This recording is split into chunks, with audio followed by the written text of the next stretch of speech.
Kisah Nabi Sulaiman, ada seorang ibu, ada dua orang ibu yang mengakui seorang anak. Pernah dengar lah tu? Masing-masing ibu ini mengklaim itu anaknya. Ya, itu anaknya. Ribut nih. Ibu yang pertama bilang, ini anak saya. Yang kedua, ibu itu bilang, ini juga anak saya. Jadi anak ni satu diakui dua orang ibu bahwa itu anaknya. Wah, bingung Nabi Sulaiman macam mana? Nabi ni kan cerdas, fatana. Dia pun ke belakang ambil parang yang tajam. Bagi dua, kata dia. Macam mana? Ini parang bagi dua, ni bayi. Mau? Ibu yang pertama baik, bagi dua. Biar adil, kata dia. Ibu yang kedua tak mau.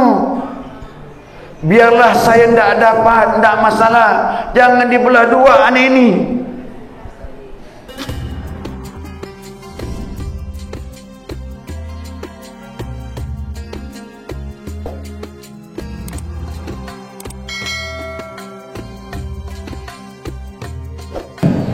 Setelah manusia meninggal, kan terjadi kekosongan.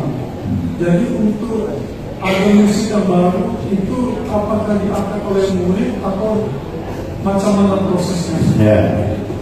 Ahmad Khatib Sambas, pengganti kedudukan beliau di Mekah, Syekh Abdul Karim Bantan. Nah, Syekh Talha murid beliau juga, tetapi tidak diangkat di Mekah, kembali ke Cirebon, terus Riyadhah, akhirnya jadi mursyid juga. Nah, gitu. Jawa Timur juga begitu. Syekh Hasbullah Al-Maduri, murid Ahmad Khatib Sambas, tidak menggantikan beliau di Mekah, tetapi di sana pun di Jawa Timur jadi mursyid akhirnya, membimbing ikhwan-ikhwan di sana, termasuklah Khalil Bangkalan, murid beliau, jalur beliau itu. Nah, Jawa Tengah dari Meranggen, dari Abdul Karim Bantan terus ke bawah. Di Bali, Abdurrahim Al-Bali. Nah, saya pernah pergi ke Pulau Serasan. Di sana saya jumpa dengan Pak Haji Zainal Abidin. Pak Haji Zainal Abidin, begitu saya sama Ustaz Nur ke sana menalkin TKN ini, dia pun bilang, kita di sini udah ngambil TKN. Nah, dari siapa? Guru beliau, guru Pak Haji Zainal Abidin. Guru beliau mengambil dari mana? Abdurrahim Al-Bali. Abdurrahim Al-Bali terus Ahmad Khatib Sambas ketemu di sana. Ternyata murid Ahmad Khatib Sambas yang tersebar banyak sebagai mursyid. Ya. Tapi yang ditunjuk Abdul Karim Bantan, mungkin karena dia termasuk masternya. Tahu master yang tertinggi sempurna rohaninya, diangkatlah sebagai pengganti beliau di Mekah. Kau boleh saya bilang begini, mursyid ini seperti dosen, Pak. Ya, mursyid itu seperti dosen. Di antara dosen itu kan ada rektornya. Nah, itulah dia, pengganti itu rektornya. Semua pakar masalah rohani, tapi induknya itulah sebagai pengganti. Jadi sebenarnya mursyid banyak. Ya, mursyid itu banyak. Cuman dia belum bisa muncul. Tapi yang kamil mukamil satu. Ini cerita pertama. Jadi kalau seandainya mursyid mengangkat salah satu muridnya, aman, selesai sudah. Orang takkan ribut. Karena sudah diangkat dari mursyid sebelumnya. Mursyid sebelumnya meninggal, amanlah, terus berjalan. Kemudian yang kedua. Nah, yang kedua yang sekarang ini terjadi nih. Abah Hanum meninggal, Abah tidak menunjuk siapa pengganti beliau. Oh, ini pelajaran yang luar biasa. Saya pun berpikir hampir-hampir saya pindah tarikat lain tuh. Wah, ini kosong berarti ini. Ternyata dalam kita mengamalkan ini, nanti akan muncul mursyid yang tahu muridnya sendiri bahwa dia sebagai mursyid. Dari mana dia tahu?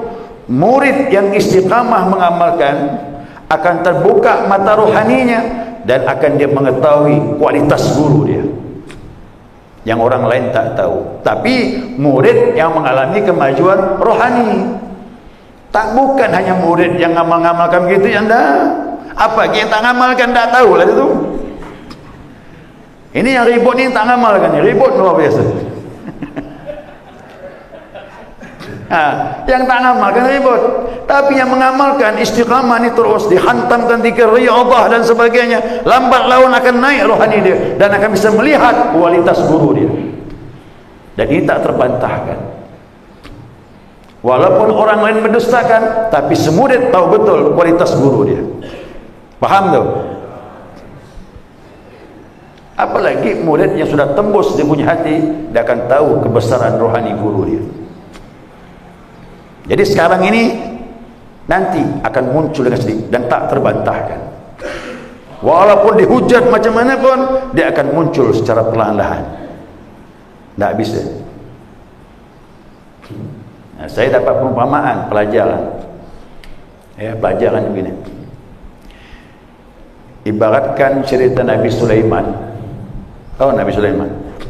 Ni saya buat pelajaran ni. Mudah-mudahan video ni didengar semuanya ni. Biar tahu semuanya. Ni ngomong dasar-dasar tak jauh, ilmu tak ada, ngamalkan tak ada, tapi seolah-olah tahu benar. Kisah Nabi Sulaiman, ada seorang ibu, ada dua orang ibu yang mengakui seorang anak. Pernah dengar lah tu? Masing-masing ibu ini mengklaim itu anaknya. Itu anaknya. Ribut ni. Ibu yang pertama bilang, ini anak saya. Yang kedua, ibu itu bilang, ini juga anak saya. Jadi anak ni satu, diakui dua orang ibu bahawa itu anaknya. Wah, bingung Nabi Sulaiman macam mana? Nabi ni kan cerdas, fatana. Dia pun ke belakang ambil parang yang tajam. Bagi dua, kata dia. Macam mana? Ini parang bagi dua, ni bayi. Mau? Ibu yang pertama, baik, bagi dua. Biar adil, kata dia. Ibu yang kedua tak mau. Biarlah saya tak dapat, tak masalah. Jangan dibelah dua anak ini. Kira-kira yang mana orang tuanya? Yang kedua itulah orang tuanya. Itulah yang benar. Nanti mursyid begitu, akan muncul yang benar dan tak terbantahkan. Yang membencinya itu munafik semuanya, karena hatinya belum tembus, belum bisa lihat kualitas guru. Ini akan muncul dengan sendirinya, insyaAllah. Takkan mungkin seorang Sahibul Wafat Tajul Arifin kamil mukammil tidak bisa meneruskan ilmunya kepada muridnya. Itu hati-hati, menyepelehkan beliau. Beliau kamil mukammil, muridnya pasti ada yang bisa meneruskan. Tak satu, tak dua orang, tiga orang, wallahu a'lam. Itu urusan Allah. Yang penting sudah terjadi, ini akan bersalin ilmu ini, dan tunggu saja. Kalau kita gembor sekarang susah, nanti fitnah lagi, kerana banyak orang yang tak setuju. Tapi biarlah Allah yang memunculkannya. Mau tidak mau orang akan terima. Mudah-mudahan sabar, dan insya-Allah belum waktunya kita gambar-gambor ni. Sebenarnya sudah ada sudah. Bahkan murid Abah 1, 2, 3 pasti memungkinkan untuk muncul meneruskan TKN ni. Kalau tidak, putus TKN. Kasihan. Kita telah berkhianat dengan mursyid memutuskan TKN. Mudah-mudahan insya-Allah. Setelah itu tidak ada fitnah lagi insya-Allah. Subhanakallahumma wa bihamdika asyhadu an la ilaha illa anta astaghfiruka wa atubu ilaik. Allahumma salli ala Muhammad